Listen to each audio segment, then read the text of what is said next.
And hello, one and all, and welcome to my live review for tonight's episode of Monday Night Raw. Overall, this one's going to be a tough review to do because I am very, very disappointed with this episode of Raw 2 weeks before WrestleMania 32, in which WWE will attempt to pack AT&T Stadium. And tonight, overall, I am just left disappointed with the show. I felt like, there was one good hour, and then just after that, the show completely fell apart. Uh, I'm just left scratching my head. I'm like, this is the best that you guys can do heading into quote unquote your attempt to create the biggest WrestleMania of all time. I really feel like this inconsistency with Raw in general and the WWE product is what is hurting it the most. And tonight is a perfect example of it. Overall, if I had to give a grade for this show, it would be a D minus. To me, it was that bad of a show. There were some positives, and I will highlight those, but just I expected much more. I mean, this time of year, Raw should be a B or an A show, bar none. This is WrestleMania season, and we saw it last year. I mean, the Raws last year going into Mania were terrible. I mean, it's clearly obvious that when WWE wants to, they can put on a good episode of Raw. They've shown that. The Raw in Chicago I thought was good. The Raw in which Shane McMahon returned was good. The Raw in Philly on December 14th was good. So I don't want to hear that they can't, because they can. But tonight I just felt like they were going through the motions, and just some laughable booking decisions just left me scratching my head. So fortunately, I have to recap this show. I don't really want to, because sitting through 3 hours of this torture was bad enough. But let's take a look at what took place. So like I said, I enjoyed the first hour of this show. So we'll talk about the best, and then it will slowly fall off a cliff. So we had Stephanie make her way to the ring. She announces, to the crowd, "Welcome to Raw," and she said that Triple H will not be here because he has his duties and responsibilities as COO. As she's talking, Reigns interrupts her, and once again he walks down the ramp, not through the crowd, so clearly going forward. They're changing his entrance up. Not sure why they're doing that. Maybe possibly due to the reaction that he's getting from the crowd and the fears of, somebody punching the guy. I don't know. But I feel like it was a needed change because it helps remove some of that Shield stigma attire that is still attached to Roman Reigns, because, he has the Shield getup. He has the Shield entrance music. He walked through the crowd like the Shield did. I feel like the more you make him stand out on his own, that will serve him better in the long run. So Reigns makes his way out, pretty much gets in Stephanie's face, puts his hand over the microphone, cuts her off, and says the real reason that Hunter isn't here is because, he was the one that took him out and kicked his ass. He tells Steph that he will beat Triple H at WrestleMania, and he will be the new authority. He will be the WWE champion. Before Stephanie could slap Roman, he put his hand up against hers to stop it. So I thought it was a short, sweet, to the point promo. They kept Reigns talking here at a minimum, which I feel is good. He needs to be a silent, badass type character, one that doesn't go out and cut long 15 minutes promos, because that's where the crowd will just eat him up alive. So it was an all right promo between him and Stephanie. Then we have what was the best thing on this show. It was Kevin Owens versus AJ Styles, match number 2, a rematch from SmackDown on Thursday. Holy hell, did these guys go out there and have one fucking incredible match. Props to both Kevin Owens and AJ Styles. I feel like this is it is a WrestleMania worthy match, and for some reason WWE has already booked it twice. So once again, this demonstrates a sign that there's too much content, not enough, to fill with. I mean, you look at it, we have a 3-hour Raw, we have a 2-hour SmackDown, you have a 1-hour main event, you have a 1-hour Superstars. Just way too much during a time when the demand isn't there. Now, not that I'm complaining that We saw Kevin Owens and AJ Styles tonight. You don't want to overdo this match to the point of eventually where, God forbid, we get sick of it. And I hope that doesn't, come to be. This match right here, these guys went out there and they told a tremendous story. They were given, I think at least 15 minutes.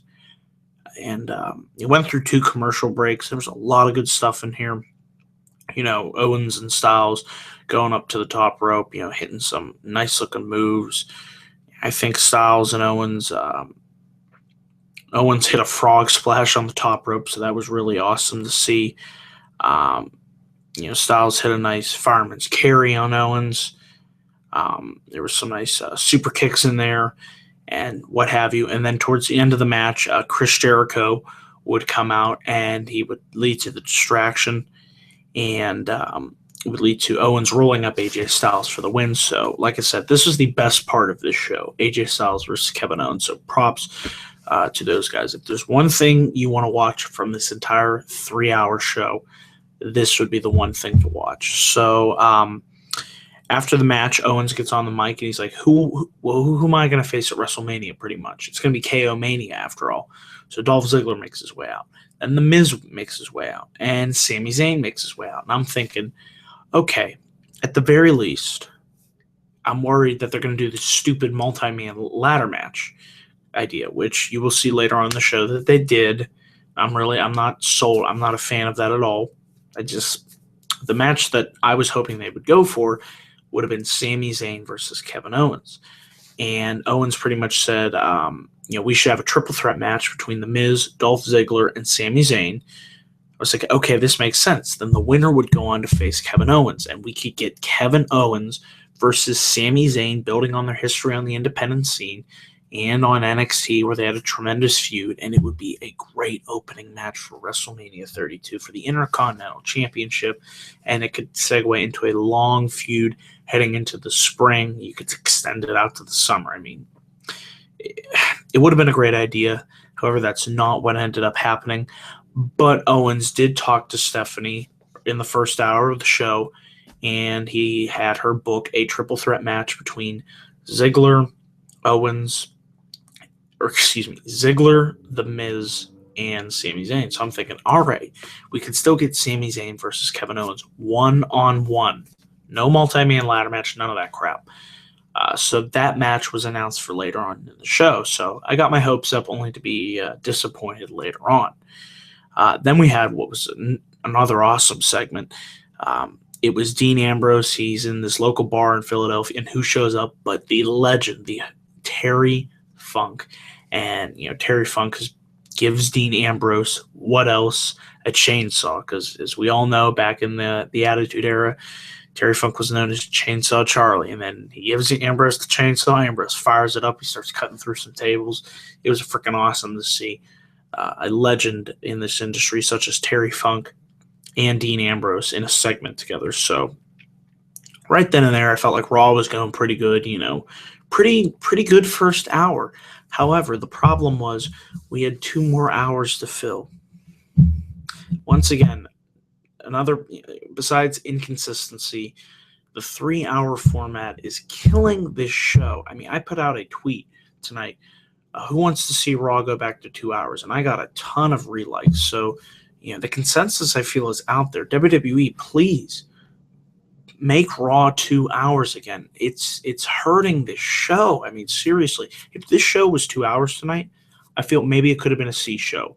Hell, it could have possibly been a B show. But they had 3 hours to fill. Clearly, not enough, content for tonight. You didn't have Shane. You didn't have Taker. There was no Brock Lesnar. So it's like, what are you going to fill that with? And what we got for the next 2 hours was just, it was unforgettable for the most part. I mean, I'll talk about it, but it's really tough to, because I was just bored for most of the rest of this show, to be honest. We had the League of Nations who made their way out, and them and New Day, kind of had a decent promo back and forth. New Day made fun of League of Nations, then a brawl broke out between them. Then we had Big E versus Rusev. Your winner of that match was Big E after he hit the big ending after Kofi Kingston hit Rusev in the head with a kick. It was an all right match. I've seen better between Big E and Rusev.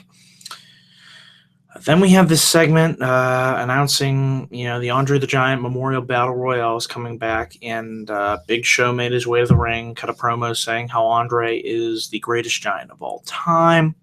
Then the Social Outcasts come out. I start teaming up on Big Show. And Kane comes out. They help clear the ring of the Social Outcasts. And then Kane hits a weak-looking choke slam on Big Show from the top rope. Yay! Don't really care about the Andre the Giant Battle Royale. It's on the pre-show. I felt, they really dropped the ball on this match when Cesaro won it, and they really didn't follow up properly on it. And then the year after, they just had Big Show win it, and they kind of never brought it up again until tonight. So I feel like if booked properly, the Andre the Giant Memorial Battle Royale could actually mean something. It could be a way to push a new rising star. You call somebody up, say, from an NXT, such as last year. You had Hideo Itami in there. I felt like, what if he won it? That would give him something, a way to, platform off into doing something on the main roster if they would have chosen to call him up at that time. Hey, I'm the winner of the Andre the Giant Memorial Battle Royale. Say, I deserve a shot at the Intercontinental title or something like that. Make this tournament, make this trophy mean something. Give it to somebody that actually needs it and then actually can do something with it instead of just somebody like the Big Show who he said he won. He posed by it like this, and that's pretty much it. So this segment was forgettable. They did announce Stan Hansen was going into the WWE Hall of Fame, so congratulations to him, legend in this industry, Stan Hansen. Then we had Fandango versus Chris Jericho in a WrestleMania rematch because that's what we want to see. Jericho hits the code breaker after AJ Styles comes out to cause the distraction, similarly to how Jericho caused the distraction in his match. He pretty much said "why" to jackass or something like that, AJ said. And then after the match, AJ got on the mic and challenged Jericho to another match at WrestleMania. And hopefully, if that's the case, we had a stipulation to this match. I'd like to see falls count anywhere. Possibly 2 out of 3 falls, or say a submission match. Let me know down in the comments section below what stipulation you would like to see added to Chris Jericho versus AJ Styles 4. It's one of the few matches on this undercard that I am actually looking forward to. So glad to see that we're getting this match. Hopefully they add a stipulation to it.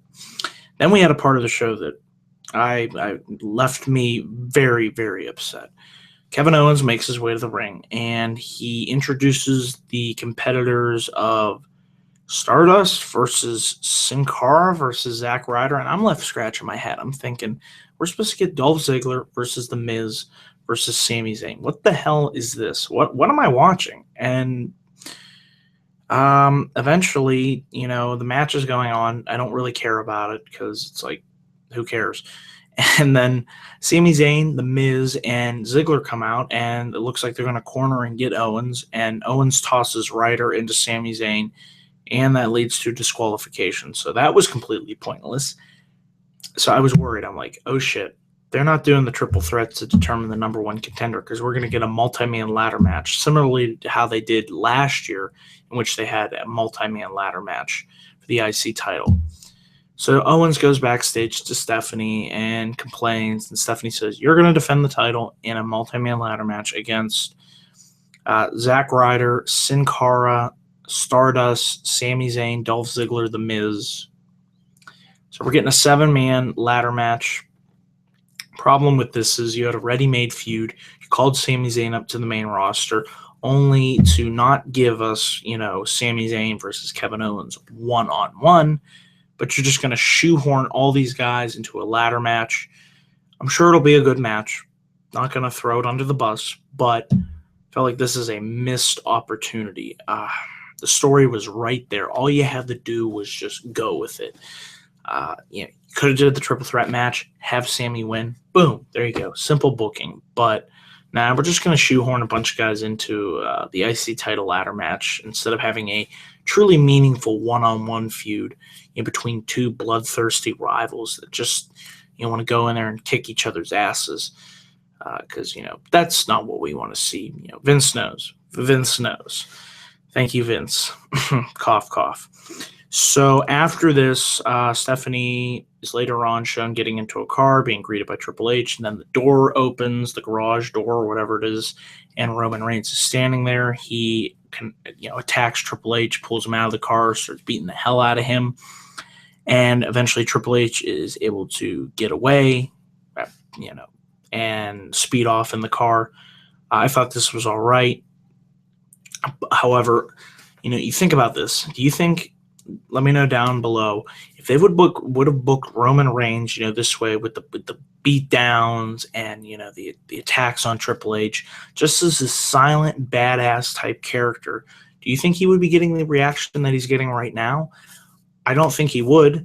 I mean, instead of having him say "suffer and succotash," Jack and the Beanstalk quotes, and all this stuff that these corny jokes, if they would have booked him like this from day one, as he was in the Shield. That's why he was getting over in the Shield. He was silent. He kicked ass. He took names, and he smiled after he would do that. So he didn't give a shit.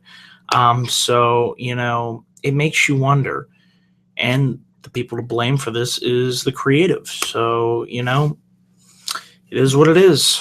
So that's the situation heading into WrestleMania 32.